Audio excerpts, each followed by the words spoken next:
My people, wahala no dey finish for dis our Naija Senate. Another big gbas don land and e choke. Senator Natasha Akpoti don come out for live TV talk say Senate President Godswill Akpabio dey reason her matter for corner. She say the man dey drop some kind word wey no pure, like say make she spend quality time with am.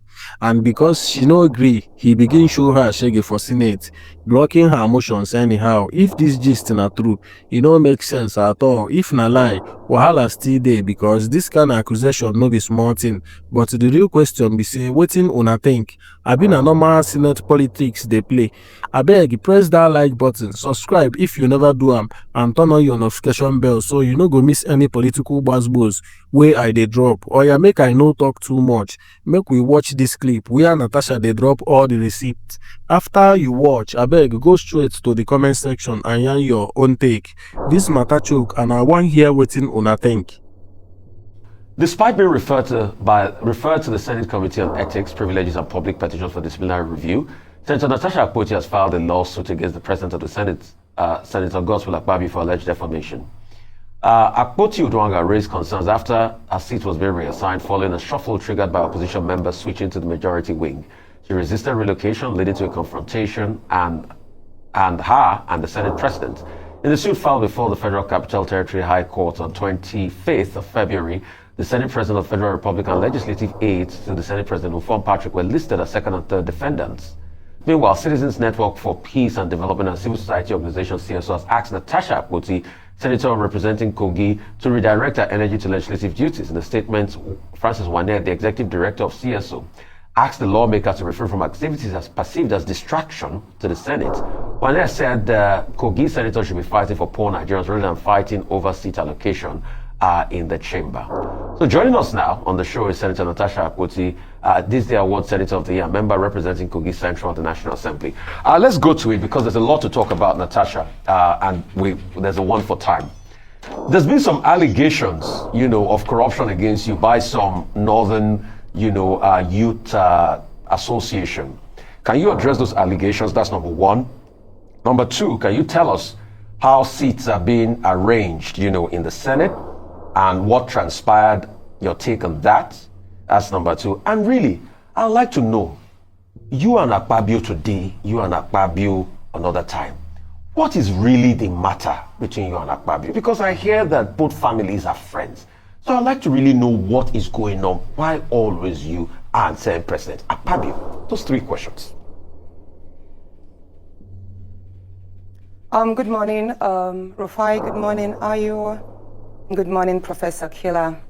Thank you so much for having me on your show. And also thank you for awarding me as the Senator of the Year. It's quite unfortunate that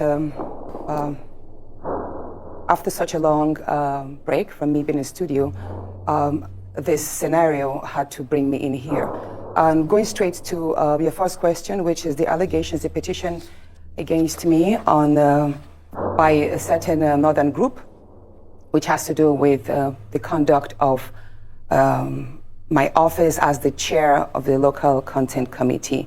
I would first say that the allegations are baseless, but as they are hampering on my integrity, I am glad to throw some light on it. The first allegation there was on the misappropriation of the funds in the account and withholding the imprest, as it said. I would like to say this, that when I resumed as chair, I have the bank statement here. It's an account under the name Senate Committee on Local Content, and the account is with Sterling Bank, and the account number is 00662082209. And when I resumed as chair of the committee, the account balance was zero. And then gradually, at the time I handed over to the next chairman, the account had 13,649,335 naira and 4 kobo. And I will say this, the first month after my resumption, the clerk of the committee, whose name is well listed there, probably the lady who is behind this petition, Mrs. Edith Aja, she approached me in January and said, oh, the first month's payment has gotten in. And I was like, what do you mean by that? She told me that every month, every committee in the National Assembly receives 950,000 naira as running or operational costs. And so that I said, okay, what is the money supposed to be used for? She said, it's for logistics, mail dispatches, whenever refreshments for meetings that we have, and all that. I said, okay, so if 950,000 naira has hit the account, we are yet to call for any meeting, so I think leave that money there, or is there a problem? She said, yes, the trend or the norm is that if there is no event or happenstance that utilizes the money, we are supposed to share the money. I said, how do you mean? She said, the money is usually shared. I, as the chairperson, I'll take a part of it. I'll give some to my deputy, and the rest of the money will be shared amongst the staff of the local content committee.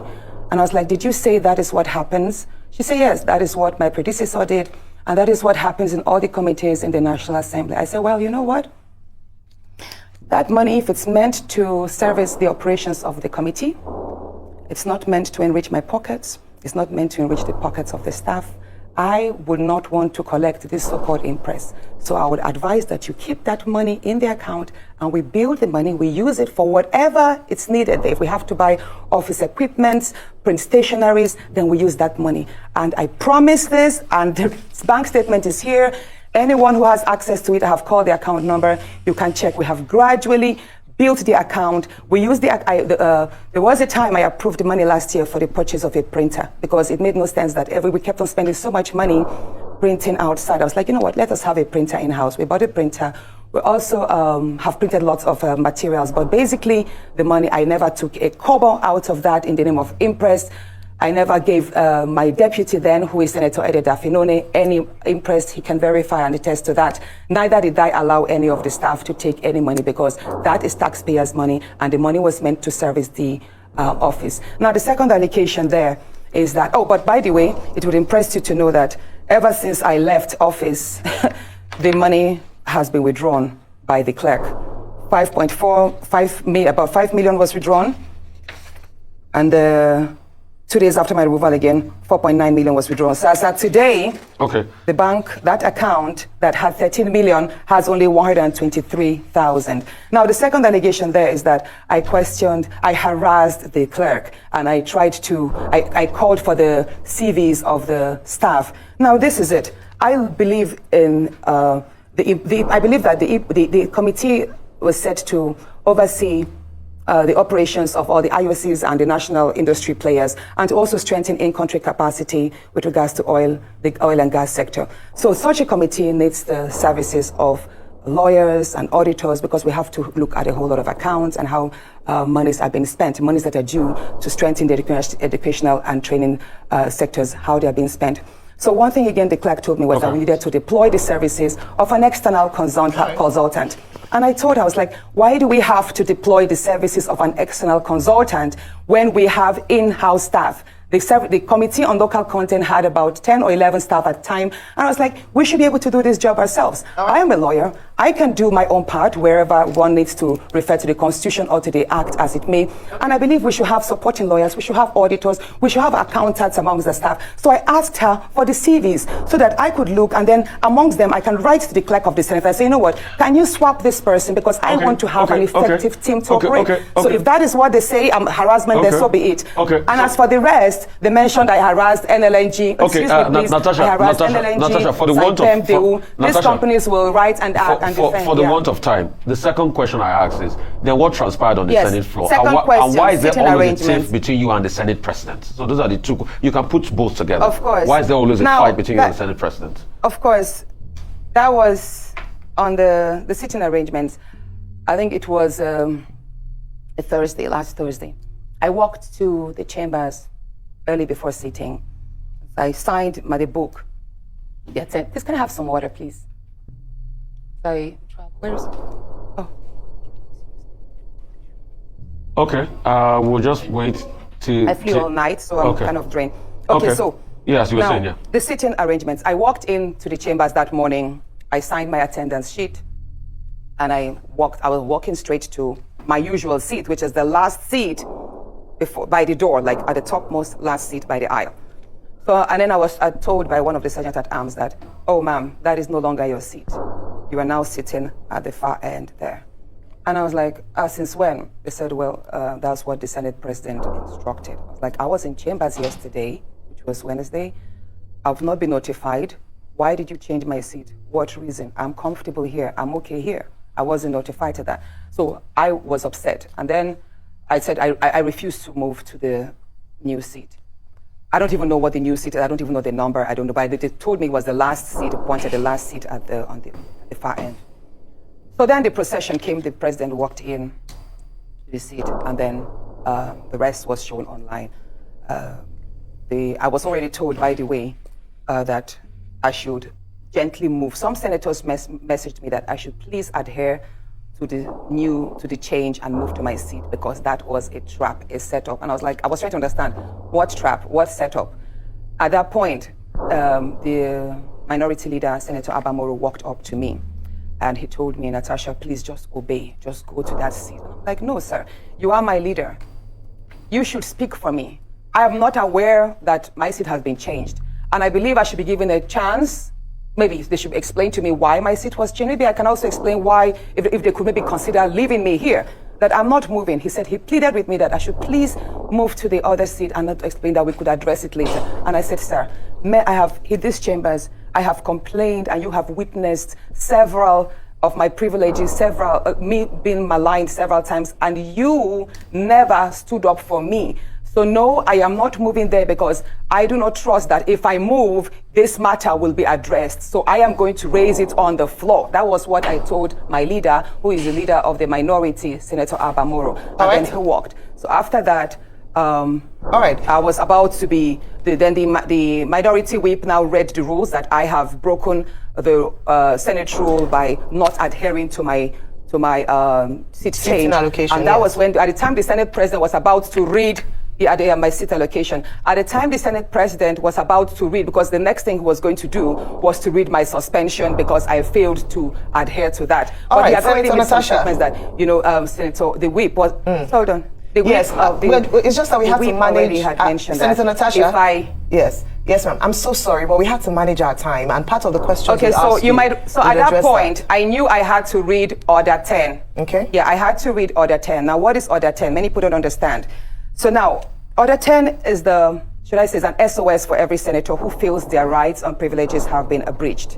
So and permit me to quickly read what Order 10 here is.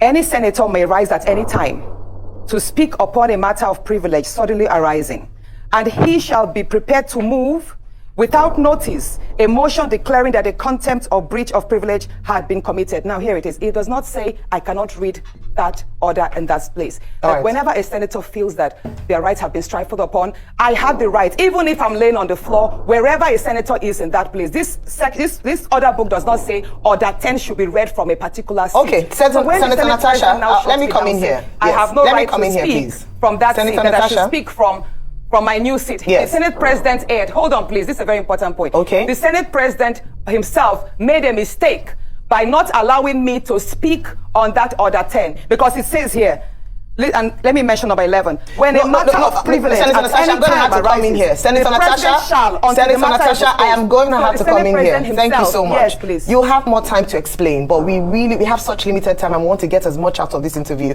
as possible. Well, thank you for expressing and opening up your statement. So what I assume from what you said now, because that was the question I was going to ask you, was the Senate Standing Orders, Chapter 362.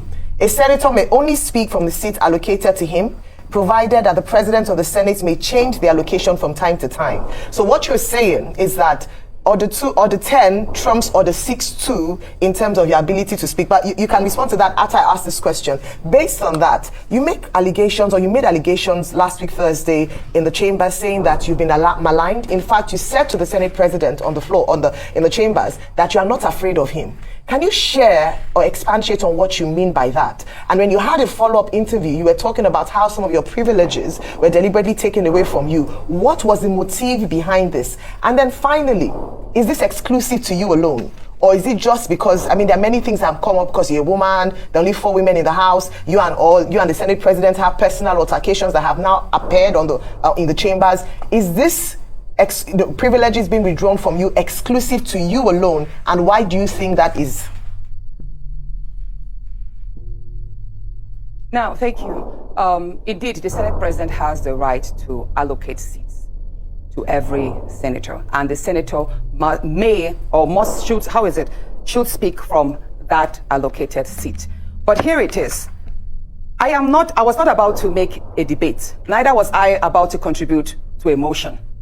I was reading an SOS, which is a lifeline of any senator. For any senator to have invoked Order 10, that means his privileges were already, or her privileges were already infringed upon and denied. And that can be raised anywhere at any time. So once a senator shouts Order 10, believe me, even if I'm being dragged on the floor and I say Order 10, they are supposed to listen to me. Wherever I sit in that place, that's why I said any senator may rise at any time to speak upon a matter of privilege, suddenly arising, and I should be prepared to move same. So in this part, the Senate President, once I raised Order 10, he ought to have allowed me to speak, and then he could have maybe taken his own discretion to overrule it or move that complaint to the Ethics and Privileges Committee. But the Senate President failed to do that. Instead, he ordered that the Sergeant at Arms should move me out of the chambers and prepare for my suspension. Okay, next question. Now, you're talking about my outburst. Yes, I please. did mention. I did mention that my rights in the Senate there, I have been dehumanized, I have been maligned and all what. And that outburst, I believe that the seat change was just the straw that broke the camel's back. A lot has been going on. And you asked, I'm just going again, trying to mix up the question. Yes, that's fine. Mix with this. So I asked you, you made a statement that you've been maligned, you are not afraid of the Senate President, and that I asked if this was exclusive to you alone or if this is a particular trend. Yeah, that's what I'm about to explain that. Yes. Yes, so many people do not know what I'm about to say, but I'm going to speak my own truth. And the Senate President is allowed to counter that. It all started on the 8th of December, 2023, which was a day before his birthday and my birthday. We are birthday mates. We were all in Akpabio because he had a big fanfare in the stadium. Myself, my husband, and a few of his close friends, we went to Akpabio. And at first we were at Ikot Ekpene, we were in his house in Ikot Ekpene. Then we all moved to his house in Uyo, which was about 8 p.m. And he held my hand and said he wanted to show me around his house. My husband was walking behind us, just 3 of us. We're walking around from room to room. He showed me the beautiful interior. This was done by this, by that, this designer here, he bought this for us. Like, oh, it's beautiful. And then I noticed that he hastened his pace while still holding my hand. And my husband was behind, still on his phone, but he was catching up whenever he could. And then he got to this particular sitting room, and he said, "Do you like my house?" I said, "Of course, sir. Every room, beautiful, nice interior, quality taste." He said, "Now that you're a senator, I'm going to create a time for us to come spend quality moments here. You will enjoy it." At that point, I just pulled away and I was like, I don't really understand what exactly that meant. But then my husband now, when I turned around, I saw my husband was already near me. And when my husband looked at me and looked at him, I was beginning to wonder, did he hear part of that inciting statements or not? And then the Senate President too, I saw that he also had that thought, like, did my husband hear the invitation to treat or not?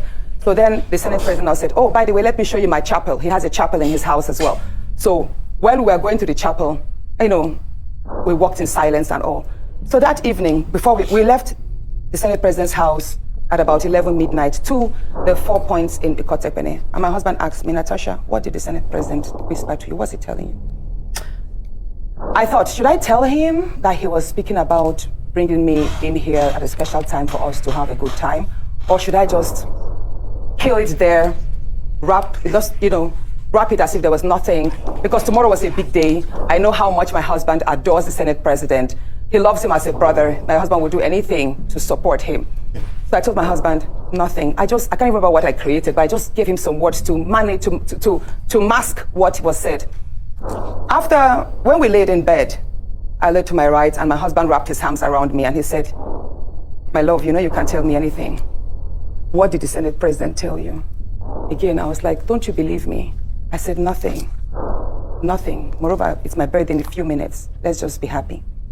Then my husband told me he doesn't want to see me travel out of the country alone, and I should not go to the Senate President's house because he has a guest house where many senators do go there, after office to get approvals and all that. So I told him, okay, no problems. That was it. I thought that was going to be the end. But then, In February, Pointing to what? I wanted to move a motion. I wanted to move a motion for the investigation on the ills of corrupt practice in Ajakuta Steel Company. I listed that motion 5 times. It was the 6th time that it was listed on the order paper that was approved. Many senators can testify to that. Each time the motion is listed, just before he takes it, he will say, oh, Senator Natasha, we can't take this motion because the board of the Senate does not accommodate it. Or he will speak on others and then let it drag so that just before motion is taken, the time will be well spent. So he kept on doing that. I went to him in his office. And I said, Senate President, you know how important this Ajakuta Steel Company to me is. You know how important it is to my people and to Nigerians. I've noticed that you have stepped down this motion. As a matter of fact, a number of senators told me, go and see him and plead with him so that he would take it. I was like, sir, please, why can't you take this motion? It's very important. It's been listed. Then it was listed a 3rd time and stepped down. He then said, Natasha, I'm the chief presiding officer of the Senate. You can enjoy a whole lot if you take care of me and make me happy. At that point, I said, sir, I'll pretend that I didn't hear this. He said, well, the ball is in your court. I left his office, and when I got home, I told my husband, I didn't tell my husband what happened. I just told my husband, please, can you speak to the Senate President to allow my motion scale through? I think I also spoke to the DSP, to the leader, Senator Pemi. I spoke to a number of senators that they should please intervene and allow him to do that. I never told them what happened. My husband had to take a trip to London. Then the Senate President traveled to London. My husband met with the Senate President in London and pleaded with him, let my wife take this motion on Ajakuta. That is very important to her. Okay. All right, Senator Natasha. Said, okay, that he did not take it because he was protecting me. Hold on, please. He didn't take it because he was protecting me. Protecting me from what? Anyway, at the time the motion was taken, it was the Deputy Senate President, His Excellency Barrow, that actually sat. The Senate President stood up and walked out. So it was Senator Barrow that actually took it. All right, Senator Natasha. And from there, many other incidents happened. Yes, Senator let's Natasha. talk about the nightclub. Yes. Hold on, let's talk about the nightclub incident. Professor Kila is going to ask you a question. I'm so sorry to have to interject here, but I just want to mention that, and I'm glad you gave the caveat at the beginning of your statement, that this is your side of the story, and the Senate President has the right to defend himself or to counter what happened between you privately. So what I assume, or from what you're saying, is that what happened last week Thursday began from a private conversation, and then you have felt like you've been maligned as a result of you not agreeing to certain propositions, right? Yes. Okay, so what has happened? You know the story of when a student keeps being failed. Yes.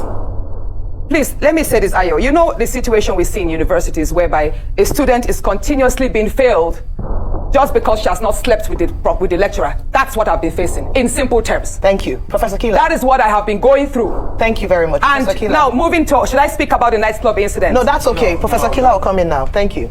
Don't do that. It's barely time to come in because you've just indicted the lecturer indirectly. And I'm coming to ask you a question.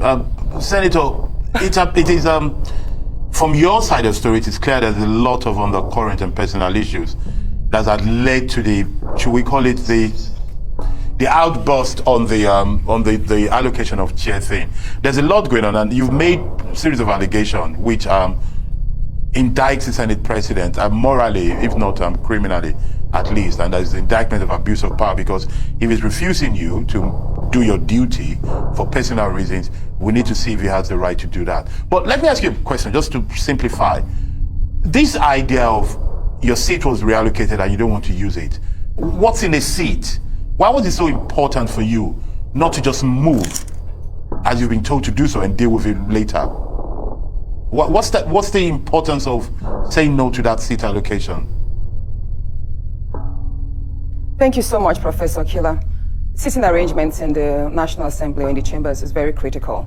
That is why at the forefront we have the leadership, and after them we have ranking senators, second timers, third timers sitting there.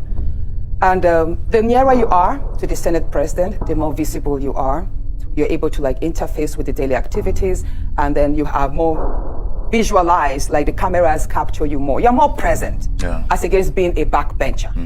So where I am sitting, the Senate President sits at the lowest point, while I am sitting at the topmost point, but on the same level. So, Senator, Senator, I'll recap for you. So whenever I stand, It is safe to say that where I was moved to. Yes, was you felt they at were the side reducing you. where Yes. the workers, the chamber staff sit. So yes, you felt that they were was it. It was not a relegating good you. seat. They were and relegating if they you. say, hold on, Yeah. exactly. Let me say this. Yes. His excuse that it's because there were 2 vacant seats due to the decamping of the senators, right? Yes. And that they had to. Why did they have to pick on me to start the shift? There were other senators that were in front of me that would have filled the seat. Why did it have to be me to fill in the seat at the far corner? But I'll say this again. If you see where I sit at the back, there is a silent degrading of senators that, as I say, came from court. Yeah. We are made to feel as if we are lower than our other colleagues that resumed office and were sworn in earlier than us, even though we're all first-timers. Do you understand what I'm saying? Yes. I remember when I asked, initially, I asked why I was not sitting amongst my other first-time colleagues. Yes. And I was told that is because you resumed 6 months later. So it's almost like a punishment because I resumed 6 months later. Therefore, I have to sit or take seats or wait for my other colleagues whom we all ran elections with together and won together, even though we were rigged. So Senator, we were made yes. to sit at the back. So after me, It seems clear to me. Senator Akpabio, who Senator came Akpabio 2 weeks after me. Yes. So it seems to me from your own narrative, straight from your own narrative, that you feel victimized and you feel you're being treated like a second-class senator in that place. Let me ask you a question based on your own narrative. I have a very important... No, but very quickly, you're going to say, let me just ask you just this question. Professor. Yes, just this very question. Do you feel that other senators in that house, male or female or different party, do you feel that they're standing up to what they ought to be doing, or do you feel they are also with their silence complicit with your victimization? I want you to judge the whole Senate, 109 men and women. No. Okay. You don't feel they're complicit, and you don't want to. Now, here it is. I have enjoyed tremendous support from my colleagues. And the fact that a number of my colleagues have not spoken out publicly in my defense or criticized what has happened does not mean that they do not visit me privately at home or they do not call on me to give me words of encouragement. Why they are yet to come up openly and criticize the activities of the Senate President, probably that's best known to them. However, one question I have been asked a number of times is, why are the women silent? Why are the 3 other women silent? Yes, so why, Senator? Why do you think they're silent? The day I filed the suit of defamation, the suit that whereby the Senate President's SLA on new media, Mr. Patrick Mfong, sexualized me by addressing my attire as being transparent, and that the only thing I know how to do is to wear pancake to the chambers. So when I filed that suit, Senator Ireti Kingibe, hold on, Senator Ireti Kingibe, Senator Natasha, and Senator we're low on time, 3 women who sent messages to me that they do not support the litigation. And none of them have called, apart from Senator Ireti, that called my husband to tell me to withdraw that suit and all that. And my husband charged her that you were the same person who had come to the house to tell him that the SD was hitting on his wife sexually. So why are you now against my wife, standing up for her rights? So let me tell you something, Mr. which nobody knows. No, Mr. Rufai, please allow me to say this, please. Please go ahead. Can I say this? Please go ahead. Please go ahead, Senator. Please go ahead. Now, at the nightclub incident, I believe that was not a slip of tongue. That was not a slip of tongue. He has a number of times told me that there are various ways we can have fun. If we travel, he has a way of making the whole the house, the space. He can basically create a party in the space. Do you understand? Like a nightclub in the space and would have fun and all of that. So that nightclub incident statement was not a mistake. It was more like out of the abundance of the heart, the mouth speak it. But let me say this. The day before please, Rufai, let me laugh. Go ahead, Natasha. Go ahead. Let me speak, please. Please go ahead. Well, if you don't want me to speak, I'll walk out and complete this on my Facebook, please. Please go ahead. We're Natasha. trying to manage time, Senator, but go ahead and finish it quickly. We're trying to manage time, but please go ahead. The night, or should I say that morning, early hours of the morning that he apologized, which was 23rd of July, 2024.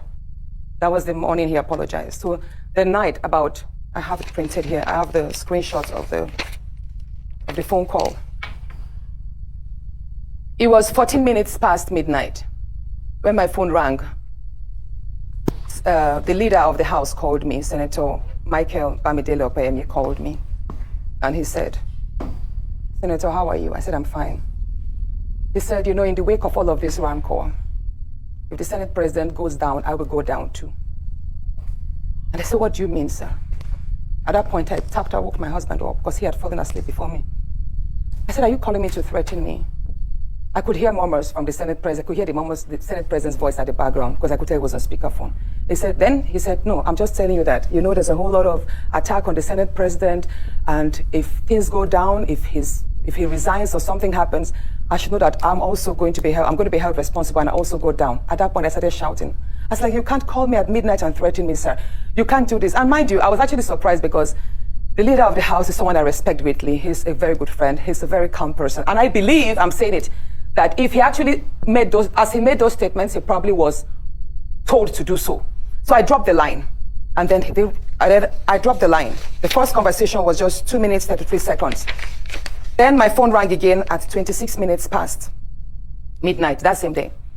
And then it was the same call, Senator Opeyemi's line, but then it was the Senate President's voice. He said, Princess of the Senate. That's how he calls me casually. You know, I've been attacked. My wife has not slept for days. She's been crying. She's received lots of insults, all because of you. I said, no, sir, it's not because of me. It's because of you. I didn't force you to order that statement. And I did not call on the support I received from Nigerian women. So don't blame it on me. He said, no, he's telling me this because the Dane of Agbo, I think he's a king in Agbo in Delta State.